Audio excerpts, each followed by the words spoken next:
We have here in the chamber today Ukrainian-Canadian world veteran from the Second World War who fought the Ukrainian independence against the Russians and continues to support the troops today, even at his age of 98.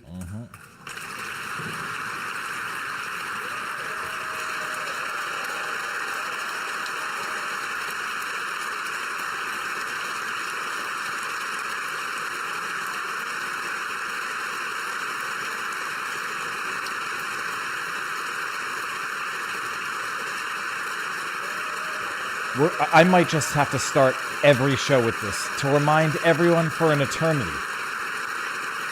Everyone in that room is stupid, and some of them are liars. His name is Yaroslav Hunka. And I was going to say he's in the gallery, but I think you beat me to that. But I'm very proud to say that he is from North Bay and from my riding of Nipissing-Temiskaming.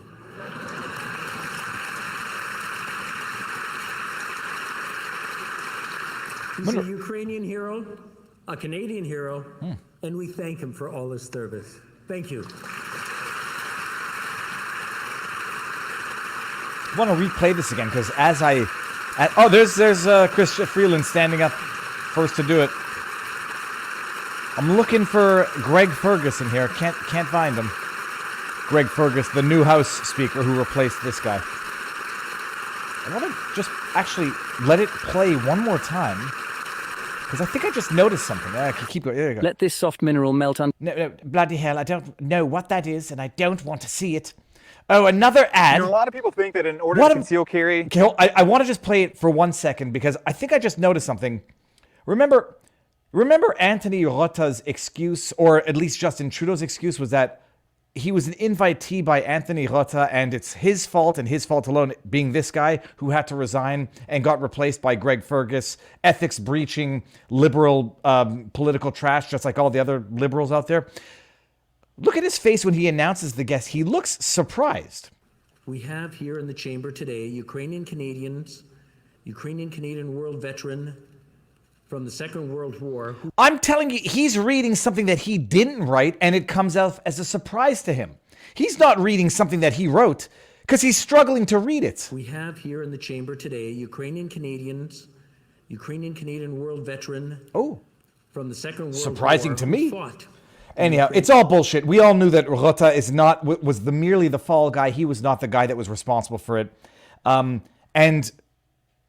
There can be no shame where there is no pride, and there is no pride in Canadian Parliament anymore. So there can be no shame, but shame on all of those dirty, rotten scoundrels.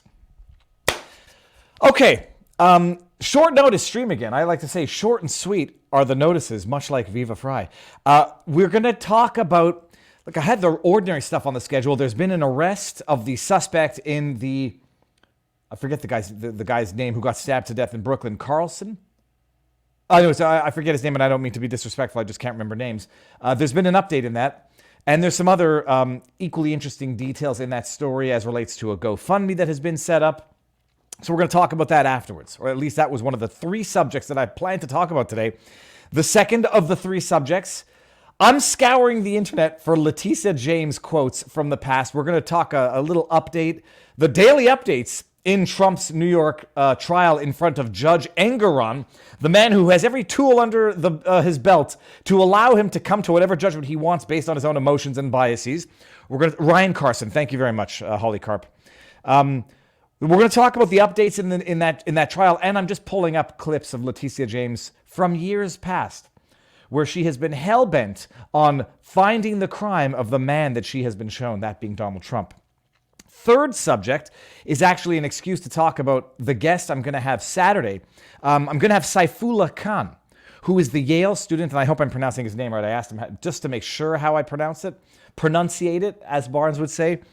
I'm going to have him on Saturday. This is the Yale student who was falsely accused of the most egregious type of sexual assault. Was what ended up happening in that story. He was ultimately... Yale conducted a joke insult of a kangaroo court hearing into it. He was ultimately acquitted, and then he sued the accuser and Yale for defamation, and I think it got tossed and then it got reinstated, or he's been allowed to proceed on his defamation lawsuit on the basis that Yale's investigation was nothing more than as much of a setup and a frame job as Letitias James working in concert with Judge Engeron. So we're going to cover that story just briefly to do the update on it, because he's going to be on Saturday at 5 o'clock to talk about his ordeal and what's going on. But then, as I'm thinking about this, I was, drawn back to a video that I saw yesterday that I retweeted, and I'm like, holy crap, I know the guy that shot that video. I met him during the Ottawa protest. I'm going to reach out to him and see if he can come on and talk about the video, because there's a video of police. I made a joke. Police being police. Justin Trudeau's Gestapo. And I made a joke that these police are kneeling on a guy, tasing him in the back when there's no resisting arrest, pointing the taser at the crowd like a bunch of idiots, like a bunch of maniacs. And I said, are they going to give these two gentlemen a standing ovation in Parliament? Because that seems to be what they do for SS soldiers. Bada bing, bada boom. So before I get going, let me just make sure that we are, in fact, currently live and successfully so everywhere. We're on Rumble. Good. We're on Rumble. Let me just put on pause again. Thank God Viva's on. Alex Jones. Okay, I'm not reading the other. Yes, don't thank God that I'm on, but yes, it's good to be on. I was going to be on earlier, but I was trying to clear my mind. Didn't really work. All right, so that we're live on Rumble. We're live on Locals. And for everybody who doesn't know how this works, start on YouTube and Rumble, end on YouTube early. We're going to end on YouTube after we interview Chris Dace from Dace Media, who's going to explain what the hell's going on in Canada after we watch this video. Good to go to Rumble, do the other stories, end on Rumble, go over to Locals and have a little Locals after party. That is it. Okay, now, I'm going to bring in Chris. You ready, Chris? All right. If you don't know him, you're going to know him now. Chris, sir, how goes the battle? It goes, man. It's always interesting here in Ottawa. We've run into each other a couple of times here, so you might know a little bit about it. Well, no, for sure, man. So I wasn't, when I saw the video, I could recognize your voice. We ran into each other repeatedly throughout the Ottawa protest. You were one of the men on the ground, one of the people on the ground doing the live streaming. I know nothing about you. Can I ask you a few questions before we get started? Yeah, go nuts. So who are you, and tell it to the world. Yeah, okay. So I'm Chris Dacey. I'm from Ottawa. I was born and raised here. Before all this, or before COVID, I was a carpenter for most of my life. I was living downtown Ottawa for about a year before the convoy came in. Long backstory there, but I kind of got stuck downtown and didn't know what was going to come next. And then this happened, and I've been kind of on the ground and started filming and filling a vacuum when everyone kind of left after the convoy, and I haven't stopped. You are. I'm gonna bring up the video, but not to watch it just yet. I just want to put it on pause and then take it out of the backdrop. You are what Elon Musk refers to as a street journalist. You started doing that during the convoy, just hitting the streets and recording in real time. Yeah. I mean, I've always been interested in photography, and I've always kind of taken pictures and recorded what's around me, but never for really anything in particular. Then during the convoy, I went out and kind of did that with purpose. And I ran into you. That helped give me a little boost probably. And I kind of ended up in a unique position where I ended up with a following that would have been hard to grow maybe otherwise. And just been running with it, really. Now, before I forget, and I'll ask you before we leave just to make sure that I get it out there. On Twitter, you are at Chris Dacey? Yeah, at Chris Dacey, Dacey Media. So Okay. You can find me that way pretty much anyway. DACEY Media. All right, we don't need to go into childhood this time. We'll do it the next time. So you've been doing the street documentation, street journalism since the Ottawa protest, the Ottawa convoy. Yeah. What's been going on lately? Like you were at the protest in Ottawa, Education, not Indoctrination, at the beginning of the summer. Yeah. That was a big one a few weeks ago. It was probably around 10,000 people that ended up marching through Ottawa. So that was a big one. There's been ongoing protests pretty much daily to some degree ever since the convoy on Parliament Hill. Sometimes it's a few people, sometimes it's more, but there's always stuff going around here. And when Parliament's in session, I've managed to get pretty close to some politicians, and you can ask some questions. And I'm still getting my feet under me, but there's a lot of stuff to do here. I wish I had actually had time to pull up some of your other good questions that you've asked members of Parliament. If you can pull some up, flip them to me in the private chat. We'll look at them. But this is the This is the one I say went viral. It went viral is such a almost a degrading way of describing a shocking video. This is a video that you shot this. No, okay. So no, I was here for all this. I didn't actually shoot this one. Okay. This was a woman's live. I know her quite well, so this was kind of one of the better angles I got right away. Okay. There was so much going on this day. So this was third or fourth incident of the day with Ottawa police. So there'd been one by the House of Commons. No, but back it up even earlier. This day, what the heck? What's going on? What day of the week is this? Yeah, and what's the protest about? Yeah, so this is, I don't know if you would have heard, but there's been a lot of talk about another convoy. So this includes the East-West convoy. There's been all kinds of talk about it all over Canada. There wasn't a lot of information. In fact, Toronto got shut down a couple of times. They closed down the area around Queen's Park just because of rumors and whatnot. So basically this convoy, it's being called a non-voy now, is a group of people from all over the country, like Freedom George Billings, Ron Clark, a few different people. And they've gathered outside of town, and their plan is to come in, or was to come in. There was a small number that went yesterday, and legally and lawfully protest, right? Come in on foot and protest by the House of Commons and by Parliament, and just so people that's not something you need to be scared about, and that should be, it shouldn't be a problem to go, walk down Wellington Street in the nation's capital and protest your government if you want to do that. And it's a convoy-related protest, or is it about education? Is it about transgenderism, or is it about basically everything that's going wrong in Canada right now? Yeah, I would say probably the latter. It's people that all these different groups and different individuals all kind of know each other, and it all stemmed from that one common shared experience, which was the Freedom Convoy. But these things have evolved into a lot more, and a lot of people have been looking and they're trying to figure out avenues to fight. Education over indoctrination seems to be one that really gets some traction, and it's bringing in all different kinds of people. That isn't their only specific goal, but they kind of go under the hashtag Save the Children. So, okay. I mean, that's yeah, go ahead. Sorry, no, I'm just going to bring it up again. So that this is an unorganized, or at least I don't want to say like unregistered. Did anyone apply for permits for this, or is this just a spontaneous people show up?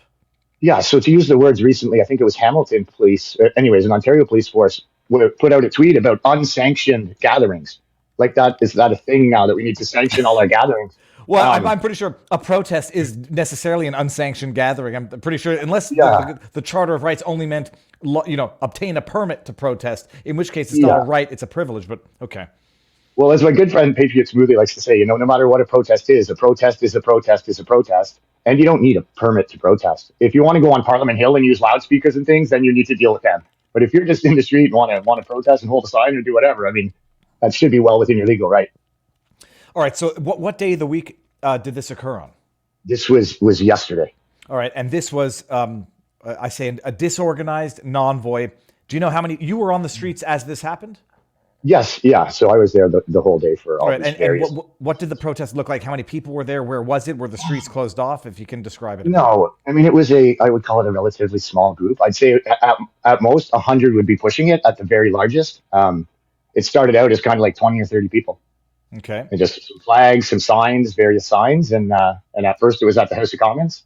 Then it moved over to Parliament. That's right in front of Parliament. Okay. And so that is to say House of Commons, Parliament is right in the middle of Wellington. House of Commons is just to the west. So that they sit now in the West Block, which if you're facing Parliament, it would be directly to your left. Okay, fine. So the doors come out and there's a staircase that I mean, the MPs, except for Trudeau, basically go up and down these stairs, right? So if you want to be patient and wait for some people to come by, or you want to protest somebody, that's a very good place to do it. Okay. And so there's maybe 100 people on Wellington. Less.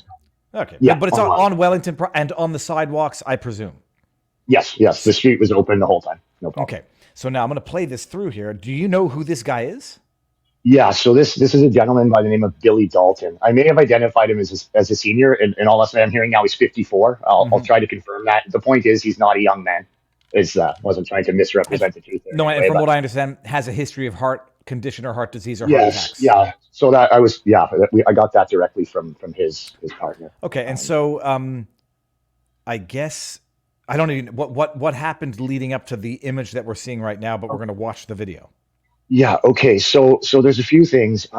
The only thing really that and I've talked to as many witnesses here as I can. I didn't even see anything really myself that led to this. It turns out there's somebody has basically like a DeWalt electric whimper snipper type thing, but it has a horn on the end instead.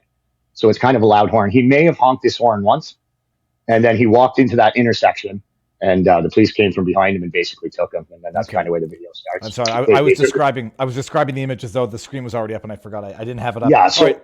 So he at worst honked a horn on a bullhorn and gets tackled down. Is there a resisting leading up to this? Do they say stop? No, there was no command. Like they went straight in from behind and went kind of hands on him. I don't think anyone heard any commands, and then he was taken down. Did you capture any of it yourself on your own camera? No. Okay. No. So I'm going to play this now, and in proximity to this, I thought I heard your voice. Were you watching this? Yeah, I'd be farther, quite a ways away. Okay, so I'm going to press play when this first started. So yeah, so then I came. That's how I came and got all this video and stuff in the aftermath. Okay, so I'm going to press play and maybe turn the volume down if it gets too loud. Hold on. Do not do that. You're a fucking asshole. I bet you feel good. I bet you feel good. He really is saying back the fuck up. Like that's what the cop is saying, pointing his taser at the. This is the. What's that? What direction? Oh, we're looking down at the cenotaph now, or no? Yeah, kind of. Parliament is literally just off the left of the screen, and I don't know if you can see, but so the prongs of this weapon he's waving around, pointing at everyone frantically, are still stuck in this man's back. Because it's not a contact taser. Okay, so look. Yeah. Do you see the little finger that I have here? Yeah. Okay. So these are the cables running down where they've got the pins in his back, and they're I guess that makes it less lethal to point it at the crowd if the taser. The other question I would have, I don't know a lot about these things, but how many times can they be discharged? Like if he just got wild with it, would he be zapping him again while pointing at the crowd? I don't know. This is nuts. I'll keep playing this. Let's play this as 4 minutes, but we'll see if we get through the whole thing. Back up. Go ahead. Stand behind me. This is Canada, by the way. So.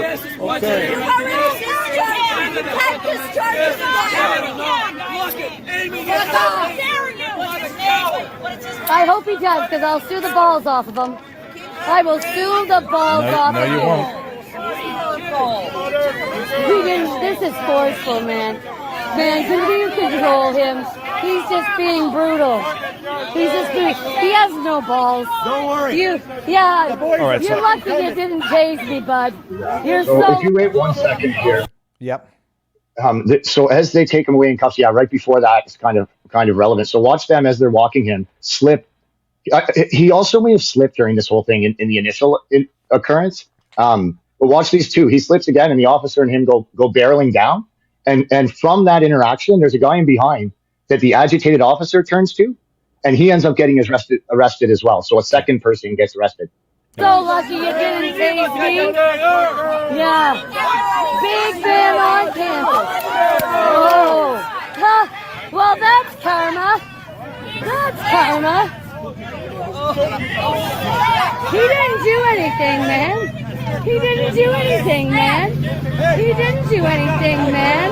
Yeah. Are they accusing him of having put oil on the ground or something? Yeah, or having something to do with it. The guy that fell, I guess, was just so upset and had somebody to blame. But it looks there, if you can see those shadows, it looks like something with water came through there. And anybody who's ever been on a wet crosswalk would know it's pretty slippery. So that guy certainly didn't do it. Well, here, I'll turn the volume down and we'll just play this as we go through. So who's the guy that's going to get arrested? This guy right now? Yes, this guy here, yeah. So here comes another taser, by the way. I will politely go, but please don't. That's a taser. That's not a firearm. Yeah.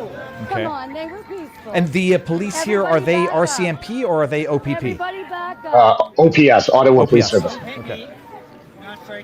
No, don't hit him, sir. Just back up. You back up, sir. Okay, let's save yourself. Back up. He's not allowed to touch you, but I don't want you to get hurt, babe. Okay? I ain't worried about that. I know. Is this just going on day in and day out in Ottawa now? Like No. So that's kind of tails off here, but okay. And then there was there's a bunch more interactions there, but it's kind of just nonsense interactions. Not that they're okay, but so normally, like for instance, these are all, I'm not a legal expert, but But generally, what happens here is that a bylaw related offense, they initiate contact with some type of bylaw issue. And then it always escalates into this. So in this case, it was a horn, which would be a violation of a noise bylaw. Mm-hmm. And there was no contact. It wasn't a bylaw officer. Like, officers went in and grabbed him. And then it ends up escalating into these criminal charges. I mean, he's facing 2 criminal charges now. And on top of these criminal charges, the people that get caught this way are also banned for 500 meters around the area, which is essentially revoking their ability to protest. And so I guess back to your point, sorry, about if it's regular.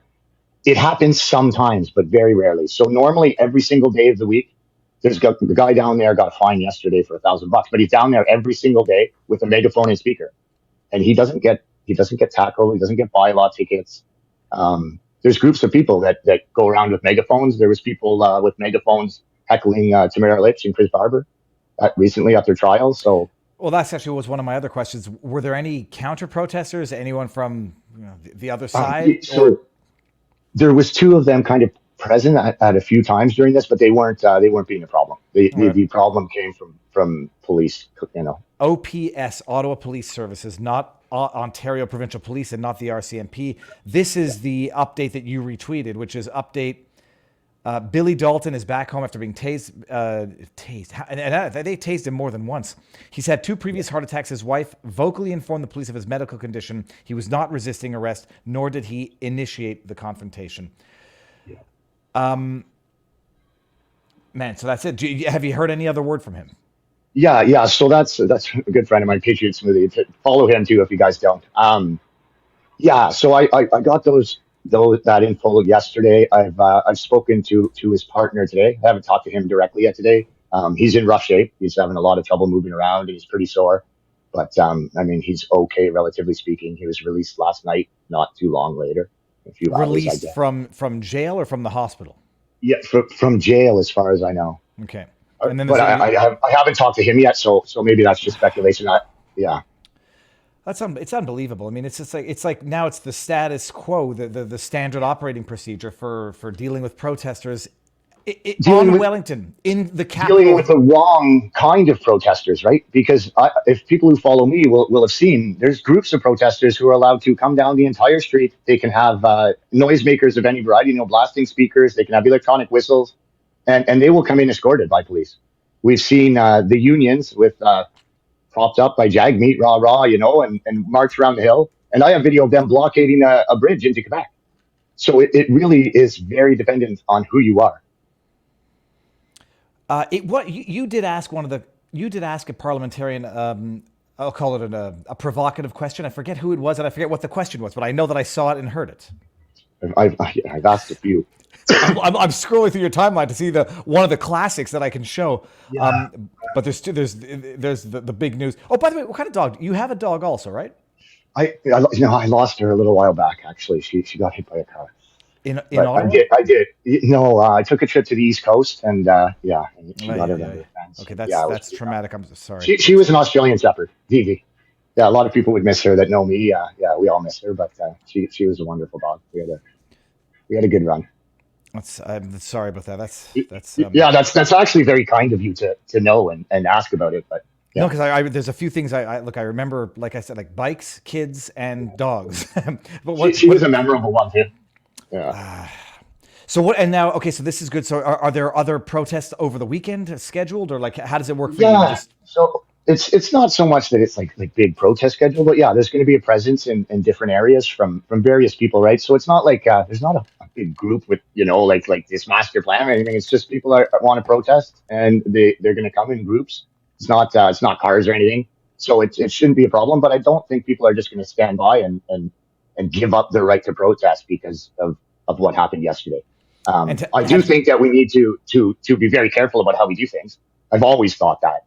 But, in some of those interactions that we watched, there's just a lot of yelling and screaming. And some of these things, they don't help. Have you, from your end, had any problems either from what you did during the Ottawa convoy, donations, or any run-ins with the police?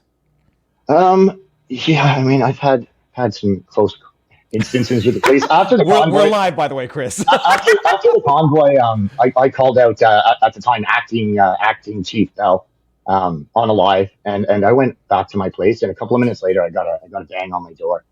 By the And there was cops. two OPS officers for a wellness check. But so I mean, that was actually one of the most. I was there through the police movement, and that honestly shook me more than almost probably everything that I saw.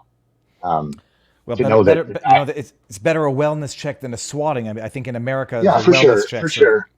There was a really. good, I mean, and there was a good officer that came, and luckily, we had a talk, and he kind of did care, but it was a pretty disconcerting thing. Since then, there's been a few times where I've been pushed around by the police and been up against the cruiser and tossed around a little bit, but nothing terrible. I've been, I was traumatized pretty bad, and my whole life, I had a healthy respect for law enforcement, I would say, and that was destroyed in Ottawa, and it took a long time to just get over the shock and trauma initially, and I've been trying really hard to rehumanize police and develop relationships, and I think some of us were getting there in some ways, and incidents like yesterday really they I don't. destroy that.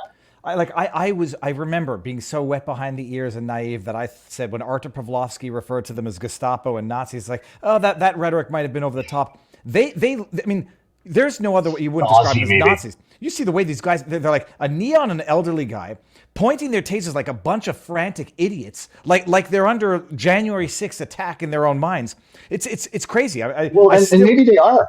Maybe they are. There's a lot of rhetoric out there, and there's been a lot of talk about people that may be coming to Ottawa and insinuations that they're dangerous and they have terrible motives and all this stuff. And there's been an increased police presence, an obvious police presence all around Ottawa. So a huge amount of resources going to visually, I don't know, deter people from lawful protests. I don't know. I hate to say it's unbelievable because anything's believable at this point, but it's not anything I thought would ever be possible in Canada. And this is directly in front of Parliament, like No, no. directly in front. Chris, I'm watching it from Florida, and I'm listening to what people who are paying attention to it here are saying of Canada. No, it's like nobody regards Canada as a free, beautiful country anymore. Everybody down here says, "Holy shit, that's coming down south, and we need to keep an eye out in terms of what's going on up there." Trudeau's a joke. It's a police state. Censorship left, right, and center, and now it's gone through legislation. There's nobody down here that looks at Canada with admiration anymore. Maybe it's my In milieu, the but world, maybe. In the world could be the case. so you're going to keep on keeping on. You're on Twitter. Have you I mean, you're able to make a living doing this? Is this sustainable yet or no? Not really. No. I mean, it's starting to be somewhat. I brought in a few. I didn't try to bring in donations or monetize for a very long time. It was only recently when I really decided to start focusing on this, more professionally and completely. I've always been all in, but so I'm still figuring out that process. There's a few things, but because of the content and what I do, it's a really, really difficult thing to at least monetize the socials anyways. Every time I get off restriction, I'm suddenly banned again, it's a difficult thing to navigate. Plus I got into this completely unprepared or untrained, right? So it's a steep learning curve. I don't have all the logistics in behind me yet that I need. Who was it that said, someone in the chat's going to get it, life is about jumping off cliffs and growing wings on your way down. So you're growing your wings, Chris. I mean, it's amazing. It's the world needs this. And, I say the Rumbles of the world, the Locals of the world have allowed people to, make a living doing it. So people can't do it for nothing and they can't give away their time all the time. But Twitter's also, helping out a little bit as well. So do you have any big event planned for the future? Like, is there a known protest somewhere that you're going to head out to? So there's going to be, from what the scuttlebutt is, October 21st, I believe, it's a Saturday, is going to be another march. So for children. In Ottawa. So in Ottawa. I don't know about the rest of the country, but for sure in Ottawa, some of the same. It started from a group of Muslim people that we connected with. So they're kind of spearheading this one, I think. But I was heavily involved in planning and trying to facilitate different things in the first one. So it should be interesting to see if we can repeat that on a weekend maybe and get more families out and have another fantastic event. All right, amazing. So Chris, we'll be in touch and maybe you can be the American, what do they call them? Not protege. It has an E at the end of it. E accent aigu. Someone who's on the street. Oh, the word for someone who's on You're the one site. from Quebec, man. Yeah, I know. I can't remember it anymore. It's not a protege. It's not a communique. It's the reporter who's on the ground. Anyhow, I'll do it, whatever it is. now I'm looking to see if anyone in the chat's going to get it. Anyways, I'm going to put your links up there, Chris. Thank you very much for giving some context to that. It's outrageous. It's outrageous. We're looking at a militarized police in real time, literally assaulting and abusing citizens who are, by all accounts, I mean, if I don't know what degree of violence would be required in order, in my mind, to justify that response, but sure as hell wasn't that. So, Chris, thank you very much. We'll keep in touch. Yeah, thanks for having me. All right, pleasure. Have a good one. Bye. All right, everyone else out there, now, Corn Pop, I can see you. Let me see here. The link to Rumble. I like Chris. I remember running into him during the protest, and we were always like hanging out in the same spots. Correspondent.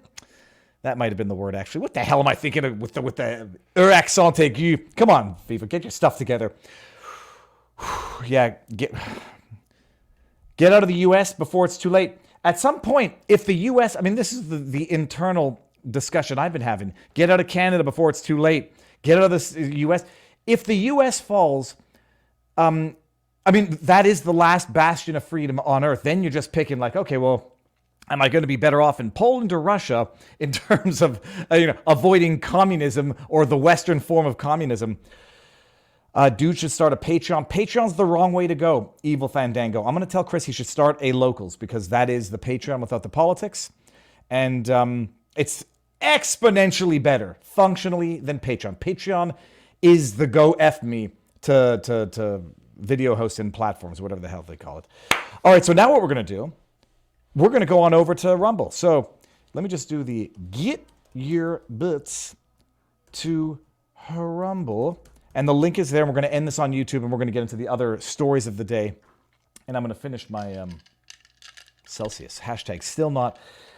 Would I accept... I mean, even if I had the option, would I accept a sponsor from Celsius?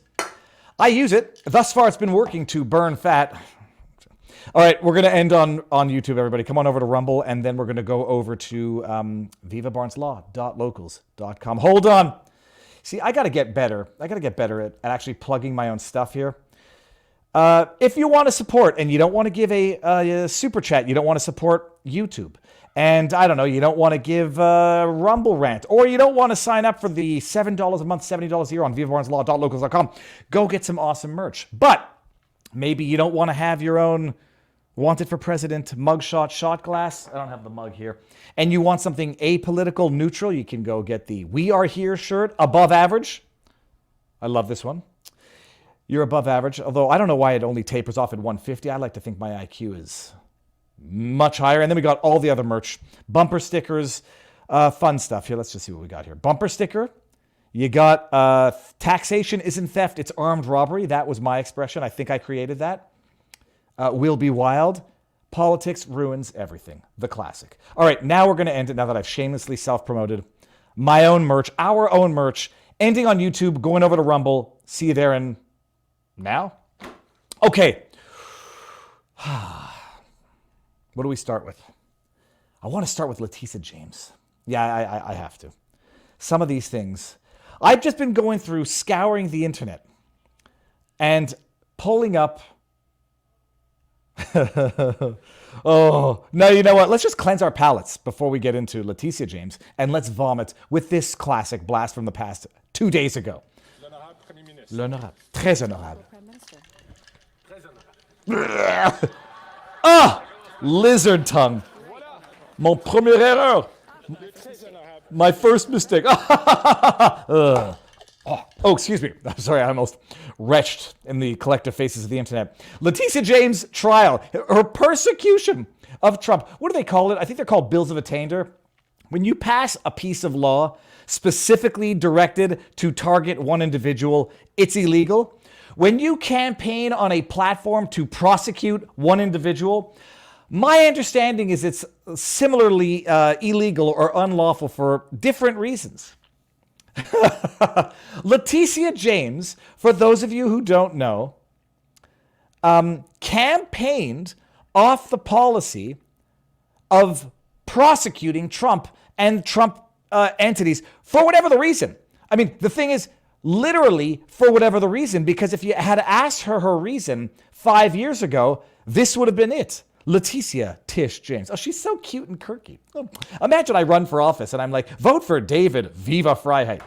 I would be discredited And rightly so. Nobody cares what your nick. I mean, I don't know if it's a nickname. Nobody cares what your nicknames. Okay, 5 years ago. This might have been 2018. 5 years ago. This is what she said. President Trump was almost on the verge of bankruptcy. Oh, yeah. And then all of a sudden, he was flush with money. Russians. How'd We that all know happen? that domestic banks were not offering him, extending any credit to him. Oh, that's interesting. I thought the basis of your current lawsuit is that they were extending credit to him, but based on an overvaluation of his properties. That the banks they don't even bother to go check the value of the assets before they lend hundreds of millions of dollars. Yeah. Oh, no. Here, the banks weren't lending him. So it must have been Russian fraud 5 years ago. Oh, wait, what's that? The banks were lending him? It's fraud because he overvalued his assets and defrauded the banks who lent against those assets, presumably after having valued those assets themselves. Yeah, I'll play it one more time without opening my big mouth, I promise. Here. President Trump was almost on the verge of bankruptcy. And then all of a sudden, he was flush with money. Got to do it again. How are you almost on the verge? You are either on the verge or you're bankrupt. He wasn't quite on the verge. He was almost, possibly, nearly on the verge. He wasn't quite on the verge. He was right before on the verge, almost on the verge. Okay, now I'm going to shut my big mouth and I'm going to let it play. Promise. President Trump was almost on the verge of bankruptcy. And then all of a sudden, he was flush with money. And we all know that domestic banks were not offering him, extending any credit to him. And so the question is, where did he get all of that money from? President Trump was Russia. almost on the verge It of has to bankruptcy. be Russia. And then The amount of interviews that I'm scouring through now, I want to find the most damning stuff I can find. It's magnificent. Where did he get all that money from? It had to be Russia. Can't be anything.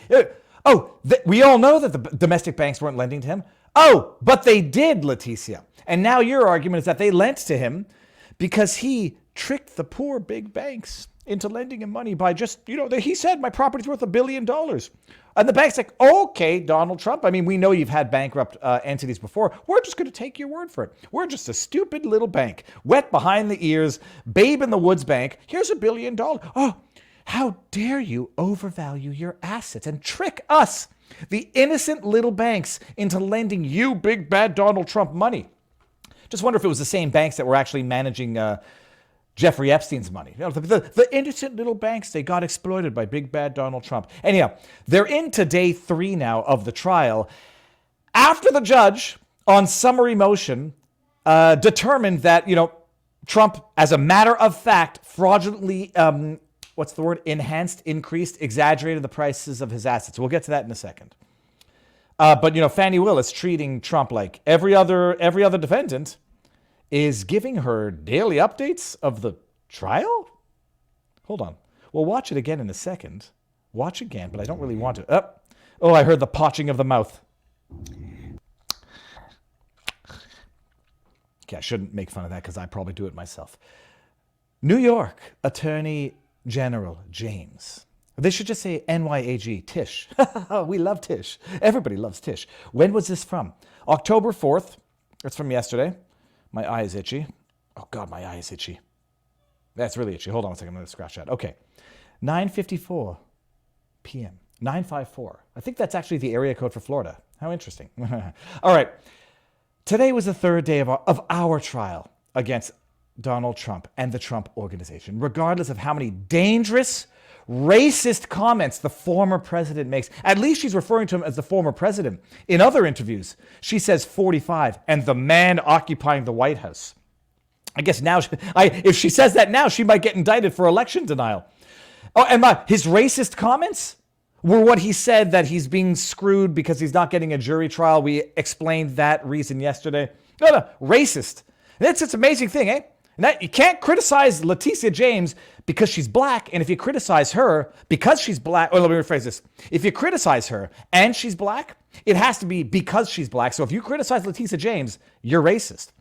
Hey, it's an amazing thing. Remember when Justin Trudeau, talking about Greg Fergus, le très honorable, he says, Greg Fergus, you're the first black Speaker of the House. Oh, now any criticism of the Speaker of the House for being an ethics-breaching, corrupt, butthead like the rest of the liberals, that's racist. Can't criticize. You can't say he's unfit for office because he's got an ethics breach. That's racist. Oh my goodness. Anyhow, so regardless of how many dangerous racist comments the former president makes, capital P, Letitia, next time, I am not going to back down from my duty. Duty to enforce the law. Oh yeah, you got just the judge to do it. Let's see what you have to say. Today was the third day of our trial against Donald Trump, the Trump Organization, and other defendants. We continued to present our case. It feels like she's like trying to look like she's looking around a room of crowded people who are gonna. She's in an empty room, presumably, acting. Oh, look solemn. Look like it hurts you to exact justice that you campaigned on, you corrupt attorney general. Sell your assets, get the hell out of New York. Hearing more from our first witness and also from our second witness, a certified public accountant from the firm Whitley Penn. Whitley Penn compiled financial statements for Mr. Trump, the Trump Organization, and the other defendants. Meanwhile, the defendants continued to challenge our case, falsely claiming the underlying law is unconstitutional. I'm sorry.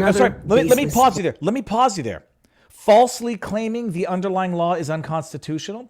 That's not so much a statement of fact as it is a statement of opinion.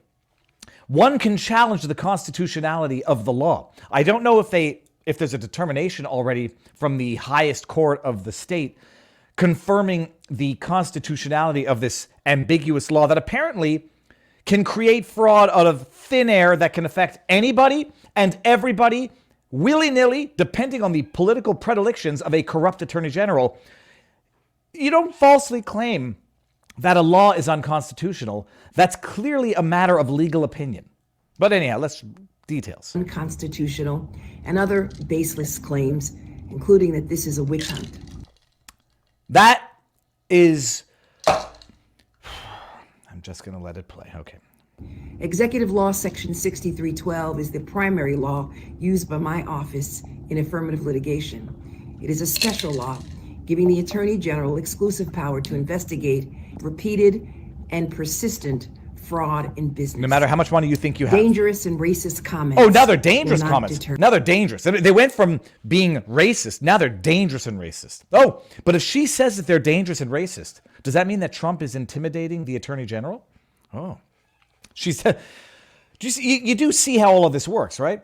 This is the Attorney General now coming out with her daily presser in her political persecution of a man she campaigned on persecuting, planting those seeds. Dangerous and racist comments. Well, wait, hold one second. Wasn't Trump ordered not to intimidate witnesses or people involved in the lawsuit? Oh, I don't know if it was here or if it was in D.C. or Georgia. Dangerous. Hey, we better get Judge Engeron on this. Hey, Judge, the AG in your case just said that Trump made dangerous and racist comments. Go get him. Gag him. They're dangerous now. Show me where they were dangerous, Letitias James. It sounds like the only person lying and making bullshit statements right now is you. But we all knew that. The laws of this great state and nation apply equally to everyone. No one is above the law. Even Donald Trump. No one's above the law. And it is my duty and my responsibility to ensure that the law is enforced and upheld. If you understand that she's in an empty room and that she's pretending to look around like it's a crowded room, this becomes exponentially more psychotic. And I refuse to back down or to be bullied. Do you know what it's called? Darvo. Darvo. I just want to remember what that is. Darvo. Not defense. I'm such an idiot. Deny, attack, and reverse victim and offender. Geez, can someone help me remember that? She will not be bullied. While she uses the full force of a corrupt prosecutorial system, a clearly corrupt judicial system, to prosecute and persecute a man she campaigned on persecuting. She won't be bullied. Can you believe this bullshit? Oh my gosh. It's pathological. Deny, attack, and reverse victim and offender. Got to remember that. Now, what I also wanted to just do in real time was Whitley Penn. Tax audit. Let's just see what happens here. I don't know anything about this. I just wanted to see if top aide. Okay, so forget it. I was just wondering if there's any immediate connection that I can discover in real time between Whitley Penn, the accountant firm that the prosecutor's using to persecute Donald Trump. Anyway, so that's it. This pathological, patently corrupt attorney general who in 2018 literally campaigned on persecuting Trump, is now claiming that he's the bully. Darvo, deny, attack, reverse victim and offender. But in case any of you had any doubts, I put together just a little highlight of not an interview, but it was a campaign video that she did. This is Letitia James last year on it's a thing called Now This. I don't know if anybody knows about it, but I know that I've been featured on Now This a number of times, but absolutely not for political, legal analysis, for fun stuff like saving carp out of the river type thing. But I just put this together because it's mind-blowing. It's mind-blowing. It's like Russian propaganda. It's like Goebbels level propaganda of a political official putting this video together. This is her again. This is 5 years ago, 2018. Letitias James. Listen to what she has to say about then President Trump as part of her election campaign to get elected as Attorney General. I won't even spoil it with my own commentary and assessment. Listen to this pathological rubbish. America is an uncharted territory. We are angrier and more deeply divided than we've ever been at any point in our history since the Civil War. And at the eye of the storm is Donald Trump, ripping families apart, threatening women's most basic rights. I'm running for Attorney General because I will never be afraid to challenge this illegitimate president. Illegitimate president. That's an indictable offense. Illegitimate president? Are you questioning elections? Are you trying to overthrow democracy? There you go. Indict Letitias James. Let's let it keep going. Legitimate president. Look at the scowl on her face. Ugh. Oh gosh, I'm sorry. That's not nice. You shouldn't make fun of people's faces. Don't make fun of people's faces. Oh, I can't zoom in. Illegitimate president. Hold on. Illegitimate president.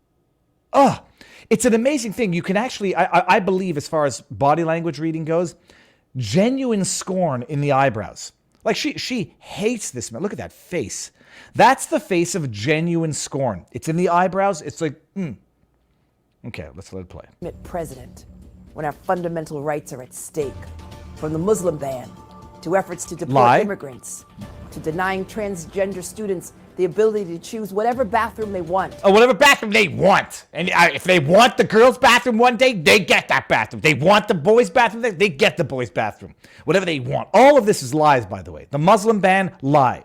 Deporting immigrants, I'm pretty sure they all meant only the illegal ones. And whatever bathroom they want. I hate this president.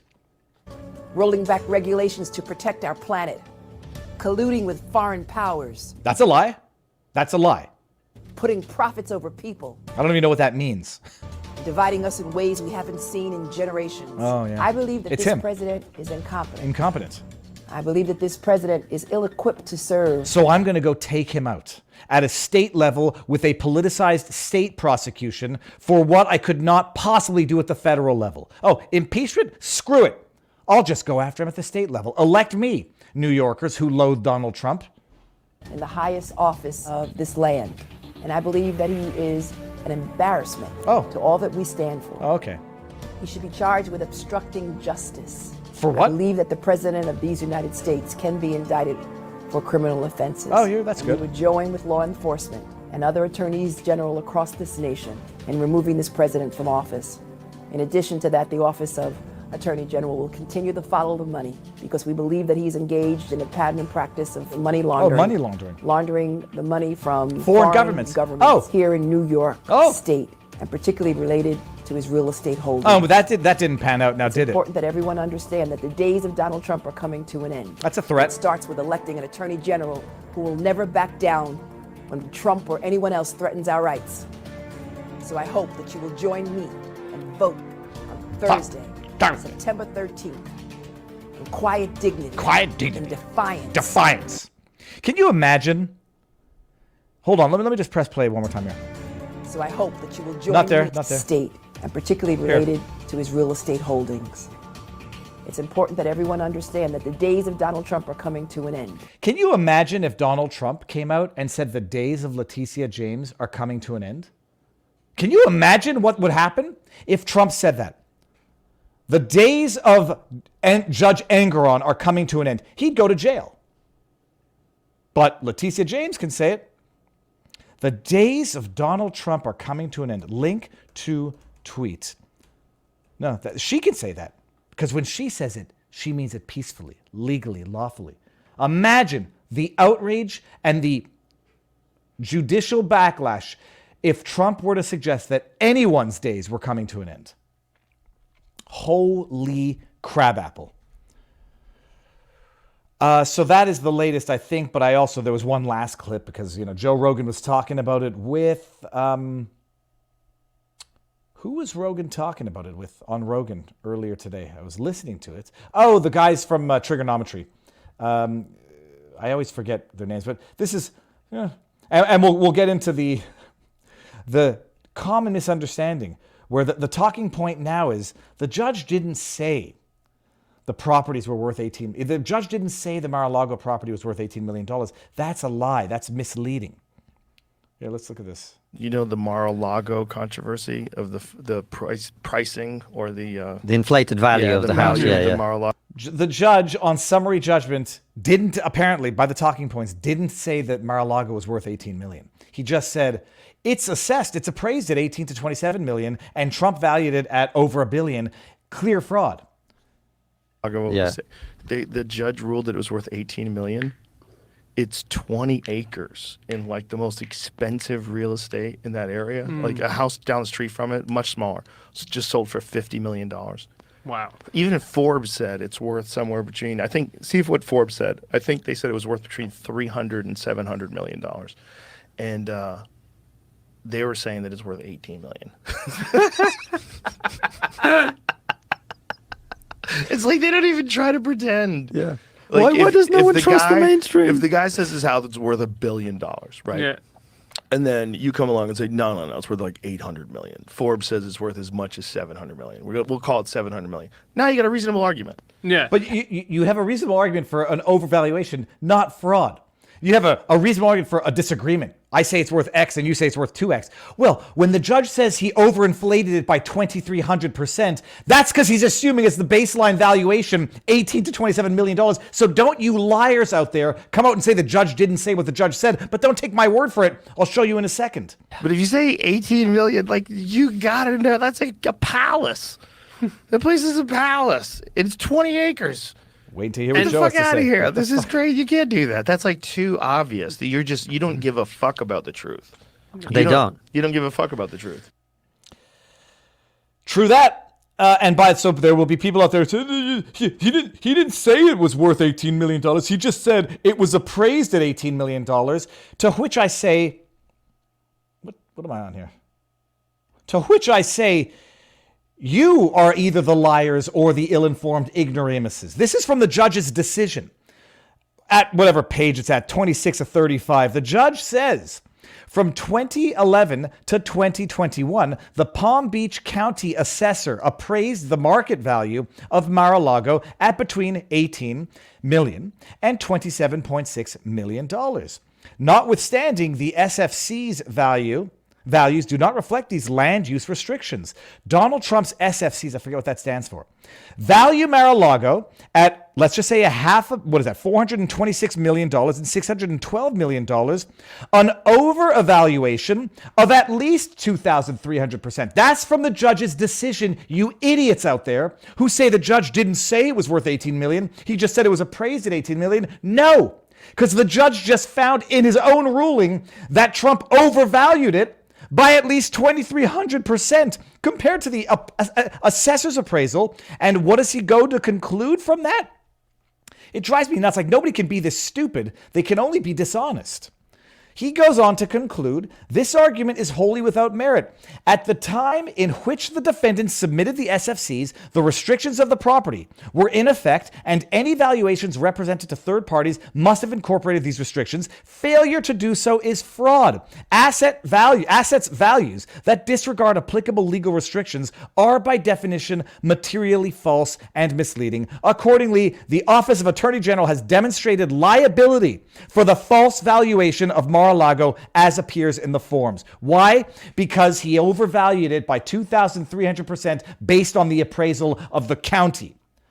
Oh, but the judge did. Bullshit. The judge did say it. And the only reason the judge is backtracking like a coward now is because it's getting put on blast by people who understand this, to break it down and let the citizens out there understand the degree to which this is an absolute affront to everything that is just. The judge didn't say it. He was only saying that the appraiser value. Yeah, and then he went on to say that Trump overvalued it by 2,300% because he didn't factor in the land restrictions, and therefore it's fraud.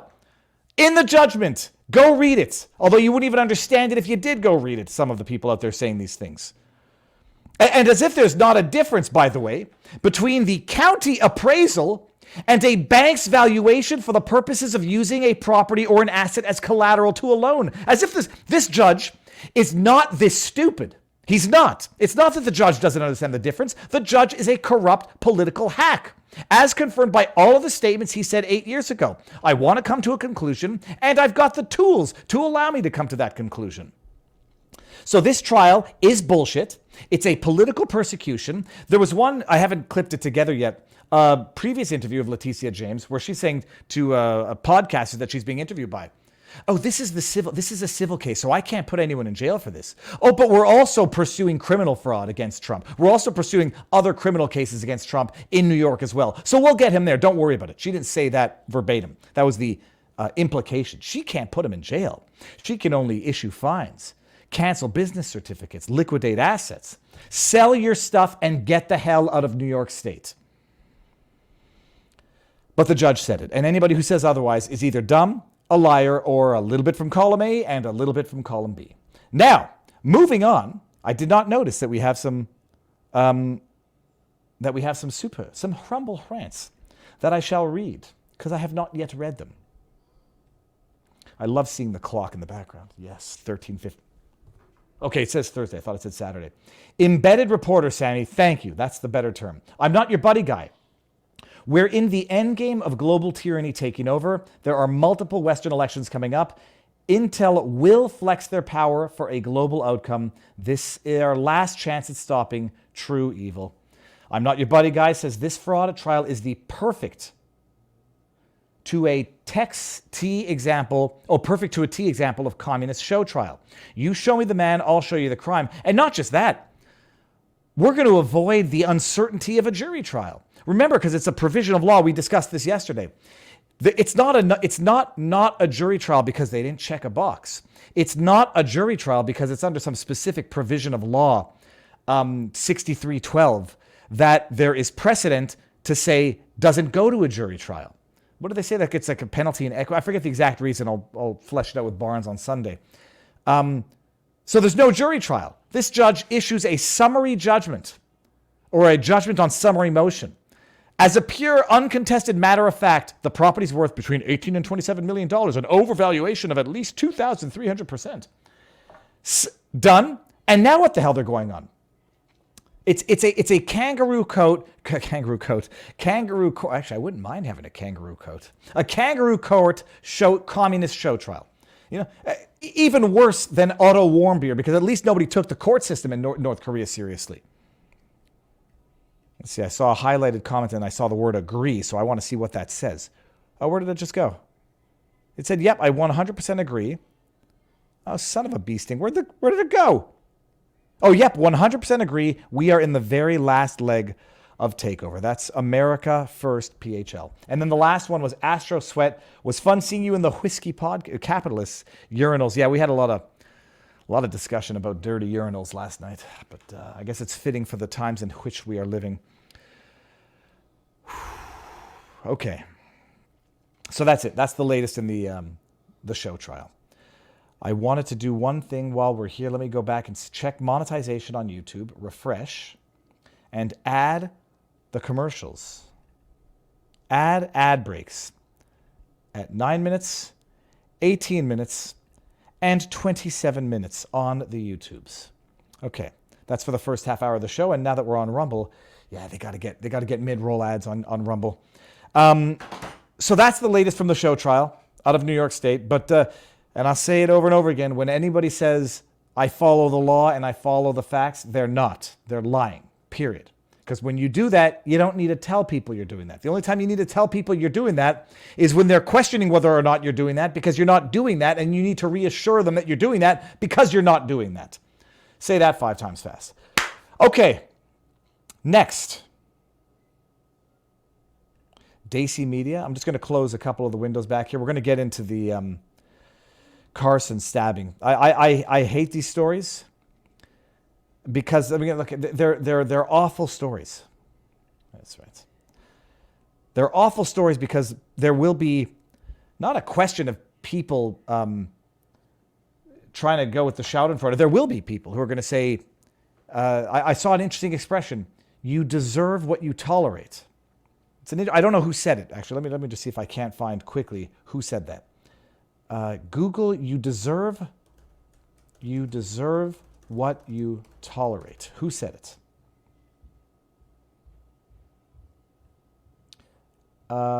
Let's see, brainy quotes. Who said it? Who said it? I don't think we're going to get anyone who's going to know who said you deserve what you tolerate. Yeah, we got Mark Graben seems to have the iteration, you get what you expect and you deserve what you tolerate. Mark Graben. I don't know who that person is. So there will be people who will say, in a non-gloating, non-gleeful sense, you deserve what you tolerate. If you sleep with dogs, you'll get fleas. If you take too many chances, eventually someday it'll catch up with you. You know, when the Australian guy Steve Irwin, when Steve Irwin died, I mean, other than being it's a tremendous tragedy, it's a tremendous accident, and people are like, getting stabbed to death in your heart by a stingray is like running with a pencil and falling on a pencil and it skewering you in the heart. It's exponentially rare odds, at least for that. The problem is, go skydiving enough and eventually an accident, which is exponentially rare, well, the likelihood of it happening increases the more you engage in the activity in which that exponentially rare negative outcome occurs. It happens for good also. It's exponentially rare to win the lottery. Maybe that's a bad analogy. But you wrestle with enough alligators, wrestle with enough crocodiles, gorillas, stingrays, sharks. It might be 1 in a million that you get stung by a stingray and die. It's a 1 in a million you get attacked by a shark. It's a 1 in a million that you get attacked by a gator. And now you do all 3, you're up to 3 in a million. So this guy, we know the story. A BLM activist, a social rights activist, call the social worker and not the cops activist, gets stabbed to death in front of his girlfriend at 3:50 in the morning on the streets of Brooklyn while they're waiting for a bus. I'm not playing the video. I've seen it. I mean, in as much as the video exists, there's the section, the most graphic section, which seems to be edited out from all the videos. It's horrifying. It's tragic. There is, I don't know if everybody else has this fear. I have no greater fear than the fear of death. And I do think I speak for most people when I say that most people's greatest fear is a violent death. It's what nobody wants to die. But if you're going to die 102 quietly in your bed, or 103 like my grandmother, can't get much better than that. There's funny jokes about good ways to die, like being suffocated by, never mind, it's an old joke. But a violent death, I think, is probably most people's greatest fear, right after public speaking, which I clearly don't have. So these stories are horrible. And the added level of irony to some extent, earlier on in the week, you had the activist journalist, Josh Kruger, getting shot. I don't know if we know the details yet. I don't know if they've arrested anybody. An activist journalist, same type of activist, seemingly falling victim to that which they were activists against. Call social workers, don't stigmatize crime, criminal justice reform unless it's Donald Trump, what do they call it? Revolving door bail unless it's one of Trump's attorneys, lock him up. And then they have these violent, horrific deaths, which some people will get a form of schadenfreude. I think it's a form of a sin and bad juju to put in the universe. Other people are going to say it's a tragedy through and through. That said, there is a lesson to be learned from it. In the video, and I'll only describe it, they're sitting at a bus stop at 3:50 in the morning, and a dude passes them on the street. They get up and start walking in that direction. The guy seemingly kicks in the window of a car, having some sort of mental health crisis, and then the guy says, calm down, and then the incident occurs. And it's almost like in their own minds, they see this as an opportunity for their activism. Like here's a man at 4 a.m. on the streets of Brooklyn, clearly having a mental health crisis, whether he's schizophrenic, on drugs, whatever. Let's try to talk him down. Let's try to call in a social worker and not the police. And then tragedy. Would it have happened if they just sat there and said nothing and let the person walk by? Who knows? I know that the girlfriend's reaction to the incident is peculiar to the point where there are people not floating theories, but asking questions, hypothesizing, was this a hit? Her reaction, was it normal? Her after response, apparently she didn't want to identify the murderer. One can only imagine why, and I'll get into it in a bit. Some people are saying her reaction doesn't make any sense. She's like, after her boyfriend has been brutally stabbed and is dying on the streets, she tells a pedestrian to go keep an eye on the guy who just brutally stabbed her boyfriend to death. I cannot judge anybody under those circumstances. Lord knows what anybody's normal response is to a situation that is absolutely out of the ordinary, horrifically so. But that's the breakdown-ish update, where people start to have the Schadenfreude. Let me just bring up this article here. Is that after these things happen, and people go into social media where some people have been much more vocal on certain issues, what's the word I'm looking for? Insensitively so, politically so. And then they say, my goodness, you spent 3 years demonizing the police, and now this happens. What do you think happens? You can't call social workers for mental health crises? The same people who say, remember when Penny, I forget, Daniel Penny, deals with the guy on the metro in New York who happens also to be black. The race only became an issue because people made it an issue. When he was addressing someone having a mental health crisis on a metro, going around threatening people on the metro, and they subdue the man with a headlock, and the guy dies, and now Penny's facing second-degree manslaughter. So, the moral of the story is, well, it's like when there's mental health crises, you're going to end up either as the Daniel Pennys of the world or the Carsons of the world. You subdue someone who's having a mental health crisis. They need love and affection, and social workers not subduing that ends up killing them. You go to jail. Oh, you try to give them what you think is the social work help that they need. You get stabbed to death. You can't start to address crime if you ignore the crime, period. Yes, social workers would be good for people who have drug addiction, mental health crises. There's a number of other issues that could be dealt with in tandem. You can't deal with crime by defunding the police. You can't deal with crime, people having mental health crises, by talking them down. Anybody who's had any experience with someone suffering from schizophrenia, any sort of mental disorder, they don't know that they're having it, by and large. You're going to try to talk someone down? Dude, calm down. I forget what he said, chill out or calm down. No.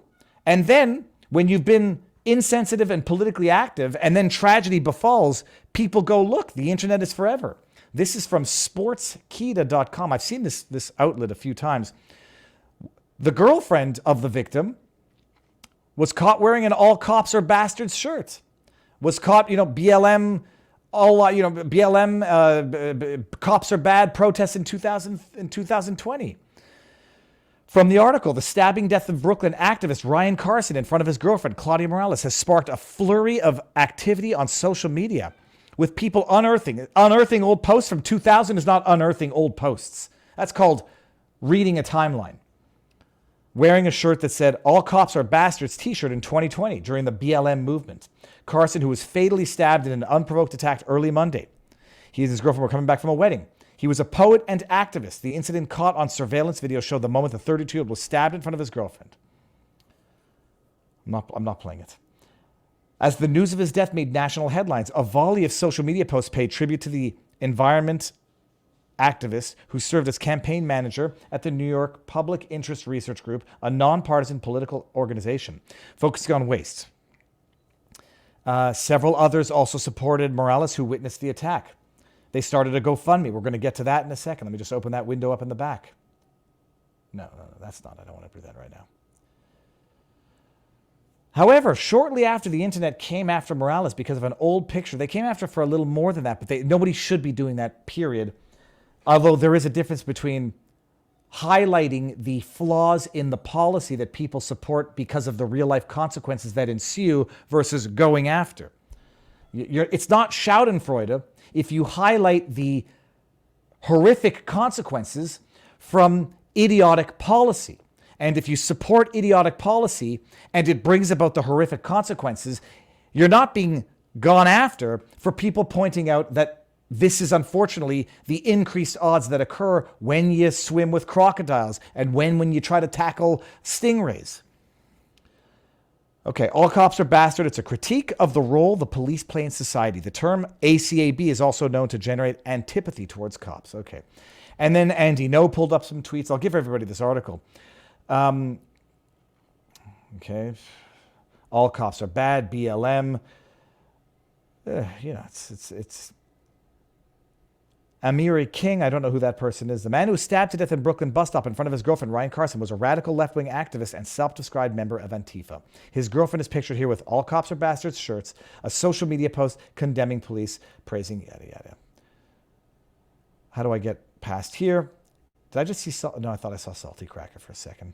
However, some point out that Morales' association with all cops are bastards did not justify them. Nobody in their right mind is suggesting it justified it. What they're suggesting is all cops are bastards, stigmatizing and demonizing the police such that they don't go to high crime areas, or they are few people applying for these positions because of the exposure that it creates for them accepting these positions. You go to jail like Chauvin. You go to jail like Chauvin. You get prosecuted like Daniel Penny, or they're not there and you try to administer social welfare to a man having a mental health crisis on the street, and then you end up as a Carson. They've identified the subject, the stabbing, an 18-year-old kid, an 18-year-old man. They've identified him. This article doesn't name him, and that's this article. I didn't have the article up the entire time. Well, that's great. Well, that was the article. I'll give you the link because I didn't show you the article here. Link to article. Sorry, I thought I had it up. That's the link to the article. So they've identified the suspected killer. Let me pull that article up. I don't think I have it here. Hold on, I sent it to myself by email earlier today. 18-year-old. Is this it? No? Give me 2 seconds here. I've lost it. Spokita Daily Mail. Here we go. The Daily Mail identified him. Here. This is the latest of the day. This came out today. Brooklyn suspect who stabbed activist Ryan Carson to death is an emotionally disturbed school worker, 18, who was reported to police for breaking all of his girlfriend's belongings 2 months ago. Ryan Carson, 32, stabbed to death. We all know this, okay? We know the facts. He's described as an emotionally disturbed 18-year-old who works in a school. Police have revealed the teenager's full name has not yet been released. They released his full name, but it doesn't matter. We don't need to do that. 4 a.m. So this is it. Emotionally disturbed. And apparently, the friends of Brian Carson are saying that he would have had sympathy and sadness for the sorry state of society that produced his own murderer. Well, that may or may not be true, but it certainly gives you an insight into how they would view it if it were anybody else. But I made an analogy. It's exactly like how they had to suppress the stories of the negative impacts of the jab, because they start with the premise that they want to arrive at as their conclusion. The jab is safe and effective. And so we have to suppress stories of people getting injured by the jab, because that would cause deterrence in people to take the jab that we've already concluded is safe and effective. No evidence to the contrary could ever convince you that your policy is problematic, because you're predicating the argument on the conclusion as opposed to arriving at that conclusion, which you would not arrive at if you had to actually factor in the evidence. It's safe and effective, and so we need to suppress the evidence showing that people are getting injured by it, because that would cause deterrence for people who would take it because it's safe and effective. Call a social worker, not the cops. Defund the police. Well, I'm starting on the premise of defund the police. And so we have to say that the victims of violence that results when you defund the police would have tolerated that. They would have been forgiving on that because I want to defund the police because all cops are bastards. And the same friends who are allegedly saying, he would have had forgiveness. Bullshit. I mean, I couldn't believe it. I read a number of these articles the other day. Bullshit. Oh yeah, he would have had forgiveness on his murderer. First of all, you can have sympathy for someone who's having a mental health crisis. You can have empathy. You can want to help. That doesn't mean defunding the police. That sure as hell does not mean demonizing all cops as bastards. But they started a GoFundMe, and this is another thing that I had to fact check, where a number of people were saying that the GoFundMe was actually not geared towards the victim of this crime, but rather towards his friends, towards their purported trauma. There we go. This is it. We're looking at the same thing. Let me just make sure. Well, we're not looking at the same thing. Why don't I? Oh, we are. I see it here. This is the GoFundMe for Ryan Thorson Carson. Hi, everyone. We created a collective of Ryan's close friends.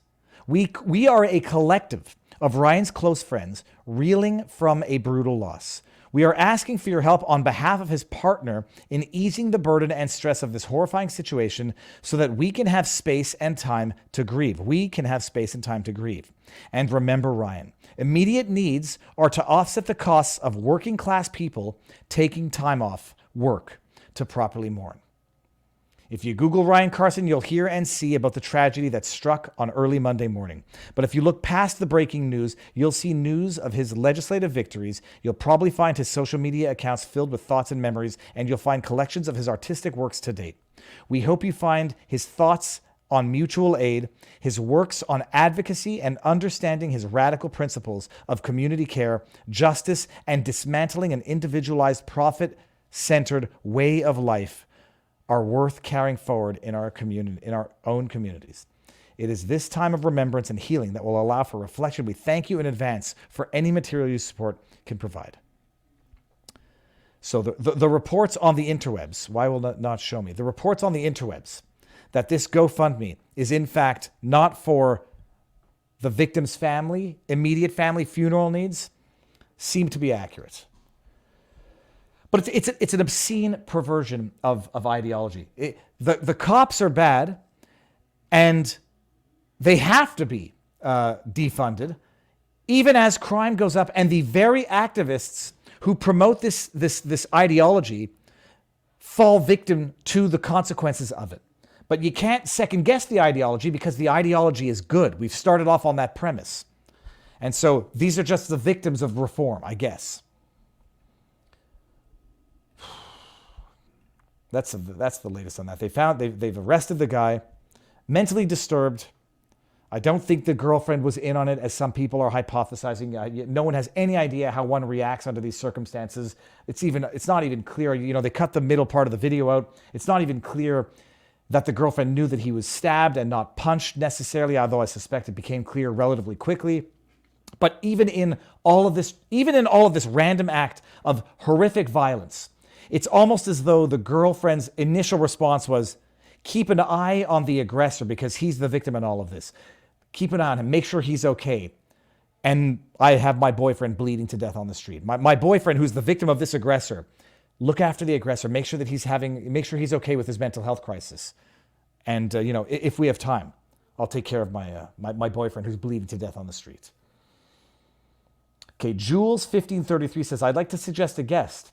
She Van Fleet. I believe she would be a good interview for you to consider. I don't know who that is, not because of any other reason that I don't know of everybody, but I screen grabbed it and I'll have a look at it. Now let me just see what else is going on in the Rumble chat. Oh, I'm definitely not at the bottom of that yet. Chat's moving a little too quickly for me to keep up with. Those who believe in socialist communist ideologies like the stabbed kid and his friends should be institutionalized in mental. No, but it's like, it is, I mean, if you've ever known anybody who's had a psychotic break or schizophrenic or manic bipolar, or, you know, there's the expression, it's sort of comedic. What do the dead, the mentally ill, and the stupid have in common? It's like, they don't know it. It's not because they're aware of their mental illness. That's part and parcel of the problem of mental illness. It's part of the problem of certain drugs is when you don't even know that you're on the drugs anymore. And the idea that, call a social worker, anybody could have a knife, anybody can have a gun, and you've created a world where there is no alternative in the minds of these people. And I say the people driven by the ideology. Subdue them, and you run the risks of Chauvin and Penny. Perry is the guy out of Texas. Another one. Subdue them, and disaster happens. Chauvin and Penny. Don't subdue them, and you're the victim of the disaster. Well, those are your two options. Because we want to defund the police. Because social workers are not armed police officers. Okay, I think we've made the point here. The world is crazy, says Z Origin.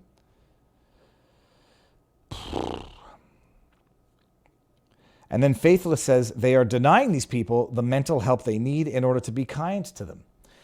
There is something to be said about, you know, these types of mental illnesses, these types of, what do they call them? Mental health crises.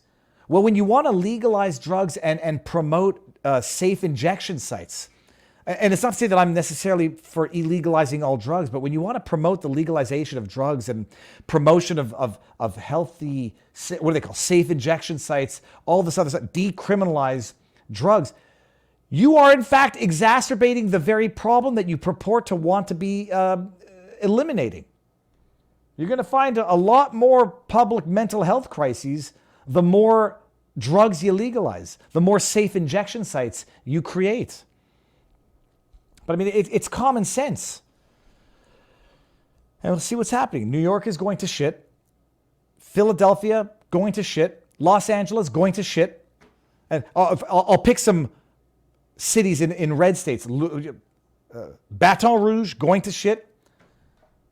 People like to say, well, the red states have the worst crime.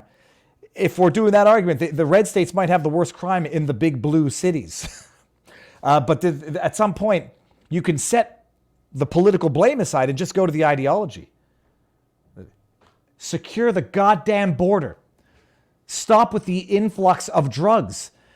Decriminalizing drugs, hard drugs, the type of drugs that induce mental health crises is not going to solve the problem. Criminalizing addiction might not solve it either. But there's a gray zone. There's a play there, an interplay, I should say. All right. There's a discussion in the chat that I won't get into. They've been promoting mental health for years instead of holding people responsible for years. Well, the other problem is at some point you also have to hold. I have an operating theory that most murders don't occur if you're of sound mind. It could be crimes of rage, which would not be, might be a legal defense in terms of sentencing, but not in terms of culpability. It could be outright automatism. It could be criminally not responsible. But most people don't kill people unless they have some underlying mental disorder, but that's not necessarily the legal defense to legal culpability.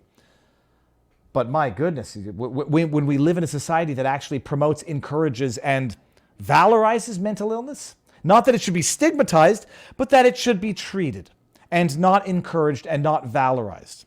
Whether or not TikTok as an algorithm has anything to do with exacerbating this problem, I happen to think that TikTok as an algorithm is being used as a weapon against the West as much as the drugs that China is shipping in through south of the border.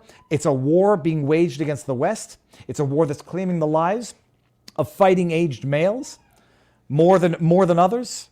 It's claiming the lives of the younger generation, but that's my own connection of the dots, and that's all I have to say about that. All right, now we're going to end on the story. We're just going to do it briefly and cover the article so that I can do a little bit of my homework. I've got many articles to read and many interviews to watch before I do the interview with the former Yale student who was acquitted of sexual assault in 2018, who now gets to sue both the accuser and his university that made his life an absolute living hell to, promote victimhood, valorize victimhood, and demonize. And I suspect there were some cultural, you want to talk about who's the racist in this? I suspect the institutionalized racism of Yale and possibly the accuser might have played a role in this gentleman who I believe is Afghani. I believe it might have played something of a small role in the preconceived notions and the propensity to believe the woman in the absence of, at the very least disputed stories, but at least in the absence of evidence. Former Yale student acquitted of sexual assault in 2018 sues accusers for defamation. Okay. Connecticut Supreme Court ruled in June that Saifullah Khan, who allegedly raped a female peer at Yale in 2018, may proceed with a defamation suit against the accuser. I think he's suing her for $110 million. Nate Brody did a great breakdown of this the other day. Content warning. The article describes sexual violence. Let me just see how long this article is. So we're not going to read the whole thing. Let's just see here. Well, I'm not going to read the whole thing because I'm going to talk about this later. In criminal court, Khan was found not guilty of all charges of sexual assault by a 6-person jury in March 2017. Despite his acquittal, over 77,000 people signed a petition asking the university not to readmit Khan. Can you imagine this? Guilty until proven innocent, and then sometimes guilty even when proven innocent. He was acquitted. They lifted a suspension, and he could re-enroll. In the fall of 2018, Khan returned to the university, living off campus and taking classes including constitutional law, #irony, and the criminal mind, #irony. According to blah, blah, blah, blah, blah. But on October 5, 2018, the news reported that John Andrews, one of Khan's chief supporters during his trial and later romantic partner, alleged that during their 7-month relationship, Khan had sexually assaulted him and physically attacked him on 2 other occasions. Khan denied sexually assaulting Andrews. These accusations are painful and illegitimate. Mr. Khan's life is not tabloid fodder. Okay. Despite Andrews having no connection to Yale, Chun suspended Khan again for Khan's physical and emotional safety and well-being 2 days after the news published regarding Khan's alleged behavior towards Andrews. Khan versus Yale. December 19th, Khan sued Yale, alleging that the university had harmed his reputation and violated its contract by not giving Khan his degree. Khan also contends that his right to a fair trial was violated during the UWC proceedings, as he was unable to cross-examine Doe or receive meaningful assistance from legal counsel in his hearing. Specifically, the suit alleges that while Khan's lawyer was present, they could not speak, pose questions, or tender objections. Wow. Kind of sounds like the Alex Jones trial. Kind of sounds like the trial we're seeing with Trump. Hold the show trial for the sake of it, so you can say, well, due process, even if that due process is total rubbish. The Connecticut Supreme Court decisively rejected the notion that Yale's administrative process was a reliable fact-finding forum. Norm Pattis, one of Khan's lawyers, wrote to the news, "We seek to hold Yale and Mr. Khan's as yet pseudonymous accuser accountable for all they destroyed. Yale recruited Saif and promised him the world. It then discarded him as though he was a piece of garbage. A jury will be outraged." Listed among the defendants, the university, administrators involved, including Chun, a bunch of other people. Also included among the defendant is Doe, who would typically be exempt from being held liable for statements made during a quasi-judicial hearing, which is how UWC proceedings are classified. So this is crazy. So he's going to get to sue now. Do I want to go down all the way here? Oh, this is a long article. Forget it. I'll give it all to you. You guys can read it. I'm going to read it later anyhow in more thorough detail. But he's going to be the guest Saturday, 5 o'clock. Because I think, there are certain injustices that need to be righted in as much as they can be righted, which means have the rectification be put on as much blast as the false accusations in the first place. By the way, Sunday, we will be talking about the baseball player. I forget his name. We will be talking about the baseball player who also was falsely accused. I remember seeing the evidence in real time at the time that suggested maybe his accuser was making up stories.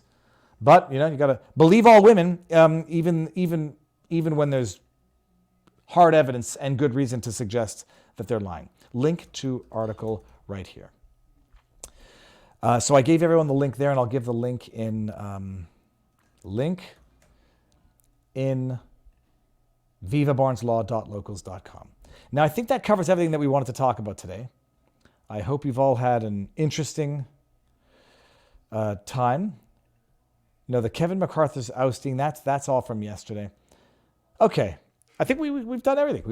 We've covered the interesting big news stories of the day. Now we're going to go to vivabarneslaw.locals.com for anyone who wants to come and partake in the après-fête. That's not actually how you say it in French. The after party. Here, come here. I'm going to give everybody the link. Boom shakalaka. Thank you all for being here. It's always great to hang out and try to make sense of a world gone batshit crazy. Tomorrow, I've got a podcast at 10:30. I'm going to go to the Timcast event. So I don't know if I'm going to have time to stream during the day, but maybe I'll do a Viva live from the event. Timcast, or Tim Pool, Patrick Bet-David, Alex Stein is going to be doing some stand-up. Luke Rudkowski is going to be there. I think I got all of it. So I'll be doing that. Let me just see here. And now I'm going to go to the chat for 1 second. I see a thank you, Viva, from America First PHL. Après ski. Yeah, that's after skiing.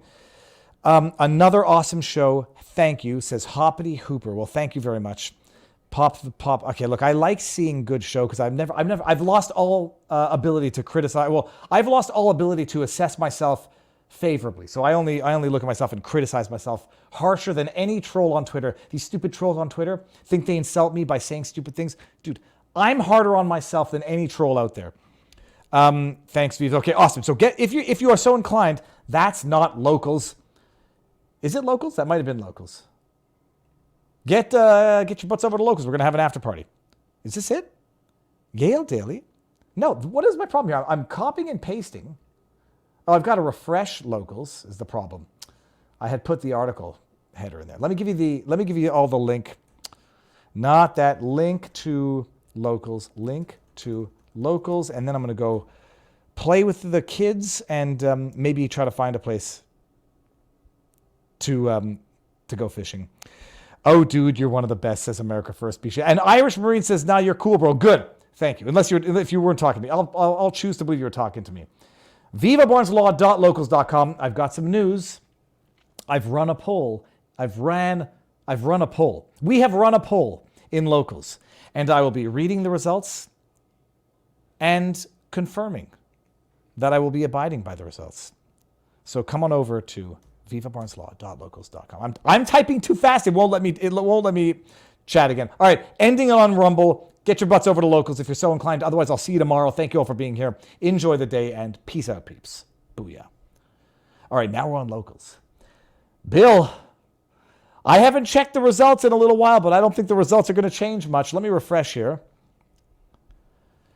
Now, for those of you who don't know, we ran the Locals convo, and we ran it.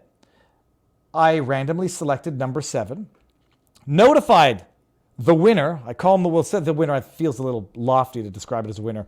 The person who has been selected for the vivabarneslaw.locals.com conversation will not be available for 1 to 2 weeks.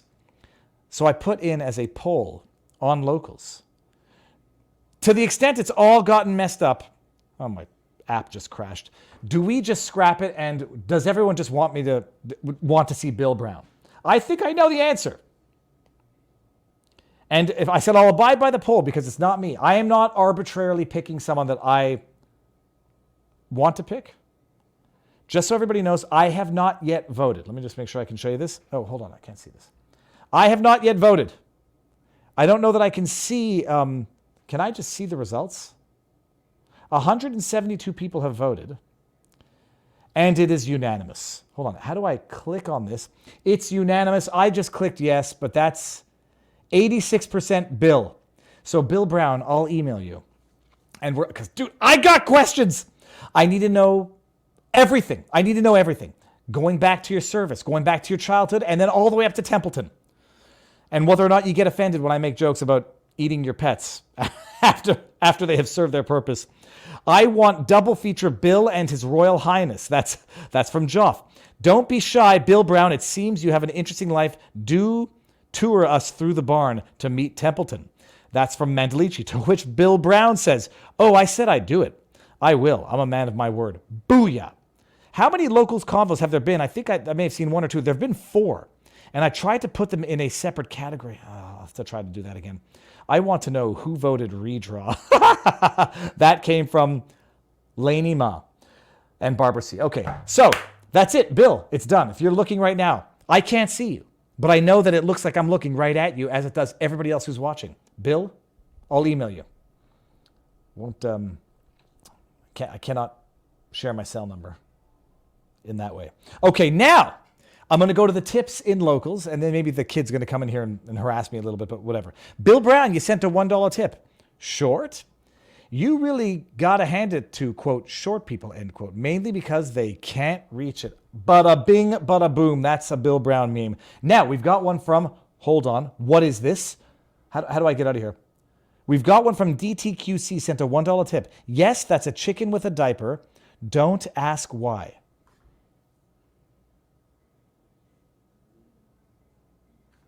Okay, that's one picture. The second picture, that's a chicken with a diaper. I feel like Ron Burgundy. Yep, that chicken's wearing a diaper. Oh my goodness. I am going to ask why in a second, but why? I presume nobody wants their chickens shitting all over their house when they get in there, but thank you, DTQC. Bill Brown says, deny, counter accuse. So Darvo, deny, attack, reverse victim and offender. Bam. I'm not going to get that as a tattoo. Bill Brown says, truth went out with morals and common sense. I never thought, I never understood what a post-truth world could be. We're living in it. Did you watch the Crowder interview today about Google algorithm manipulation? No. And this is from Abram P. $1 tip says, did you watch the Crowder interview? Who did he interview?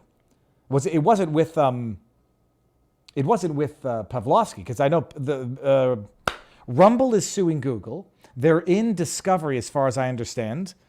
I can't wait for all of that to be public, but they've actually moved ahead with their lawsuit, Rumble against Google, for the algorithm manipulation, abuse of monopoly. My butt's hurting again. Oh yeah, there you go. Okay, just a sciatic. Okay, so no, I'm gonna go look at that because I'm curious to know who it was with as well. USA Now $1 tip. Viva still using Gulag and he's banging. They're all bad, man. DuckDuckGo is just as bad. I know there's Brave, whatever. I need the results that I know that exist. That's all I need. Bill Brown says, play stupid games, win stupid prizes. Bill Brown says, if you trust the government, I did put out a tweet yesterday that says oh, hold on, let me see here. Nah, I won't do it now. When you try to look up memes on Twitter, if I go post and I want to put in GIFs and you put in the infamous R word, it says no GIFs found. That's bullcrap. Wait, let me just show you. Let me just make sure everybody knows. Because sometimes you want to say through meme what you can't say in real life. It's not possible. And then, look, put in another swear word. Oh, that you can get. You can get the F word, but you can't get the R word? How about the SH word? Yep. Okay. And now, are we going to get that? No, give me a flipping break and tell me that's not censorship. That's censorship, Elon. I can get the F word, I can get the SH word, but I can't get the R word? Anyhow, so I wanted someone to make the meme out of that scene from 40-Year-Old Virgin. Do you want me to be? What the hell's the matter? Yeah, what the hell's the matter? I want the amount of people on the internet who merit that meme. I'm going to go ask, actually, Musk, why that meme is not there.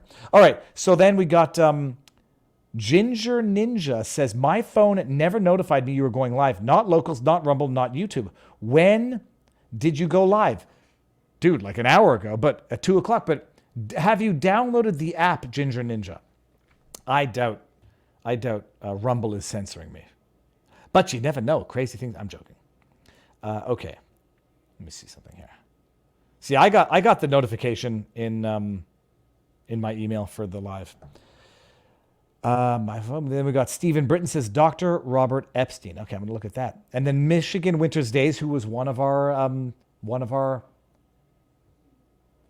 Locals Convo says, Lotus Eaters was showing AI-generated meme this morning. Was interesting and funny. Now, let me go see what I've got going on in Buffalo Guy kicking himself for not just pulling fire alarm to evacuate Congress. That's good. My goodness, the bee is good. The bee has taken over what the Onion used to be because politics ruins everything, especially Juan's sense of humor. Okay, good. So I'm looking here. I just see. Oh, that's answers for Sean. Okay. Now let me see what else I was going to talk about. Only on the locals. Who's got questions? Let's see whatever questions that I might be able to ask. I'm not particularly good at it, but people have known about the results. Oh, okay, fine. So now I'm going back here. What R word, says Ginger Ninja? Oh, no one's going to clip that. That'll be not the only word you can't find, says USA Now. And then Sammy says, where's the poll? And we're sharing the poll. Now, USA Now said wrong, Viva. Epstein's scientist was also on Alex Jones today. Google manipulation. So it's, okay, fine. So it's Dr. Epstein. It's an unfortunate name to have these days, but 'tis a relatively common name. All right, and now let's see here. Home. Give me 2 seconds. I want to see. There was one other thing. There's one other thing I wanted to talk about before we end this for the day. Okay, we got Joe Rogan. We got, we covered it all. Oh, that judge. Oh yeah, this is, this was it, guys. Look at this. The acronym, like it's gotten so preposterous that you don't know if it's a typo or if they've added a new letter to the never-ending 2S LGBTQIA plus community. And when Justin Trudeau says it, and when he says it without fumbling, it's like it's the most glorious success story of his life. This is his tweet. Indigenous women, girls, and 2S LGBTQIA plus people are valued and deserve better. As we mark hashtag Sister in Spirit Day, we remember those who have been murdered or are missing, and we stand with their families and their communities. When you understand that when they, have I showed this? Yeah, we're watching it. So first of all, I don't even know if this extra Q is a typo. Did they queer? I mean, what do you have? Like, they might have queer adjacent. Maybe it's got to be like now 2S LGBTQAIA plus. Queer and queer adjacent. I don't even know if it's a typo or it's if he meant to do it. And I made the funny joke that the extra Q is for QAnon. So now it's the 2S, two spirit, lesbian, gay, bi, trans, queer, QAnon, intersex, asexual, and minor attracted persons. I mean, that is what I guess comes under the plus part of it.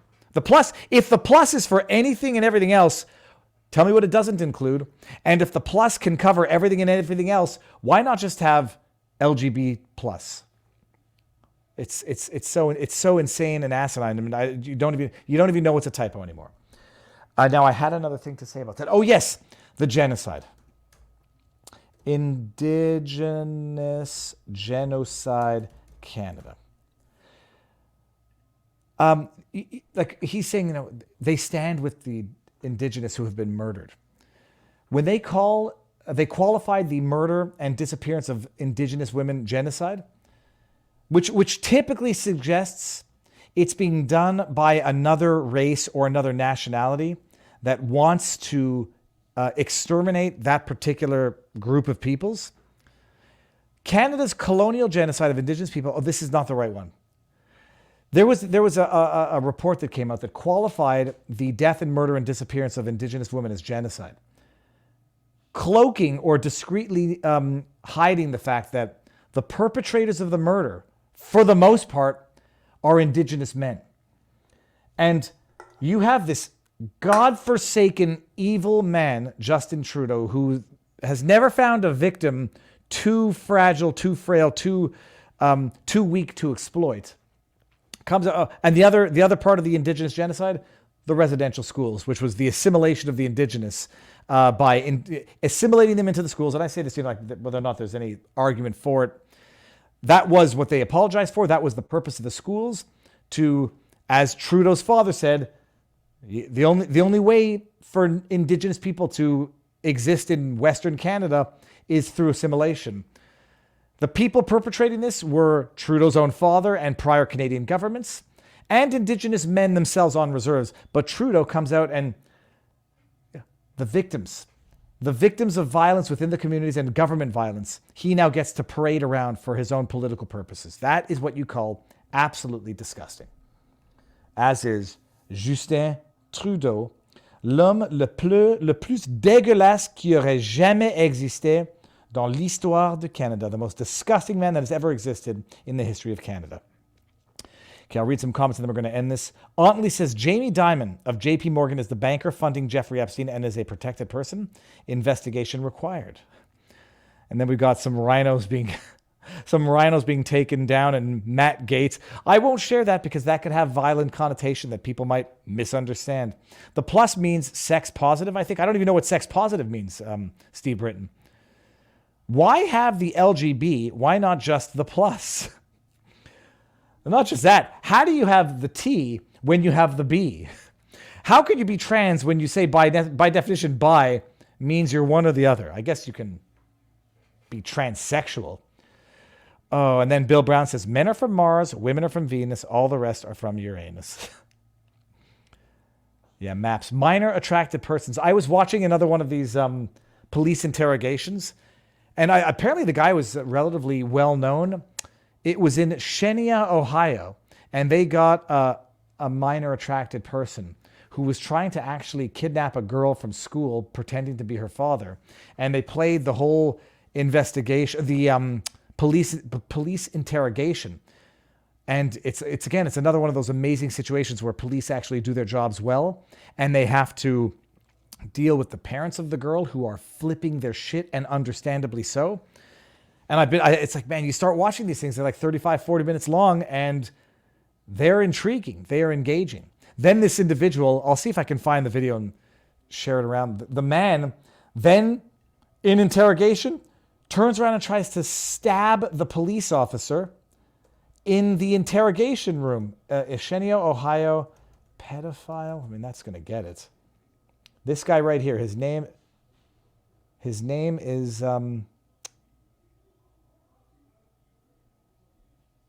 His name is, well, this is the news article, not the interview. But I forget, I'll get his name in a second. Apparently, it was a big story that it happened recently. Let's see here, body cam footage. That's what I'm going to get, body cam. Hold on, I want to make sure I get the Xenia, Ohio pedophile body cam. That's not how you spell it. And that's not how you spell it. Bear with me, people. I don't seem to... The body cam footage it's this guy. Why am I not finding? Whatever. That's it. I'll find it later. But watching cops do their job well and pick up on cues, and I'm watching the police interrogate this guy, and I'm like, this guy's a pathological liar in the sense that easily manipulated. He'll lie if he thinks it's what the police officer wants to hear. I could have been a damn good police officer, or at least I could have been a damn good investigator and a damn good interrogator. I don't think I could deal with the risks of being a police officer, but yeah. And here's KRM 944 says, so you're refusing me a gynecological exam and it's a man with stubble. Okay. Now we got, one of these two Kevins successfully defended the House. That's USA Now. I saw that one. Pronounced Shanoa, Ohio. Okay. Well, I'm going to go find it. I'm going to share it because it was good. These are a few more tipped chats. There's a few more tipped chats. Okay, hold on a second. So I'm going to go get that link, and then I'm going to go sort by tipped. Bill Brown says, men are from Mars. I got that one. Okay, then we got Ginger Ninja. Queer and questioning. That could be interesting. Queer and questioning, probably. Your middle child, based on the chartered fishing vid, I get the feeling, 1, she doesn't like being on camera, or 2, you embarrass her. A little bit of A, a little bit of B. No, mostly the embarrassment. But no, if you get that impression, she might have been a little apprehensive about the fishing trip, because she's the one who she did not like the fishing experience on the pier because people were catching fish and then maybe not treating them properly. And I think she was afraid that we were going to have a shark hunt. We didn't get on the shark hunting experience, but we saw some videos. So I think that was it. But time of their lives. And the kid, the mystery kid who we have not yet identified. I'm joking. We have. Let's see here. Ginger Linda says, yeah, I've downloaded the app, but maybe I need to update. My phone might also be on the fritz. It's like 4 years old. Ginger Ninja. Yep. That could certainly have a role to play in it. Okay, so what we're going to do now, speaking of children, I'm going to go play. I've got to do a radio appearance at 5:45. My wife might kill me. I think I'm going to be on...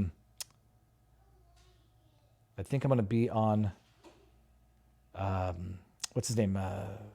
Louise. Richard Surrett. 5:25. Okay, I'm going to go. I hear it getting whiny. Thank you all for being here, people. I will see you tomorrow for sure, one way or the other. Barnes, I guess, is going to go live tonight. Saturday, 5 o'clock. It's going to be amazing. Sunday, big show. And then next week, I might be solo parenting next week, so stress might be abounding, but it's going to happen. Okay, go everyone. Enjoy the day. Bill, I'm going to send you an email within 30 minutes, so stay tuned, and I'm looking forward to it. Everybody, enjoy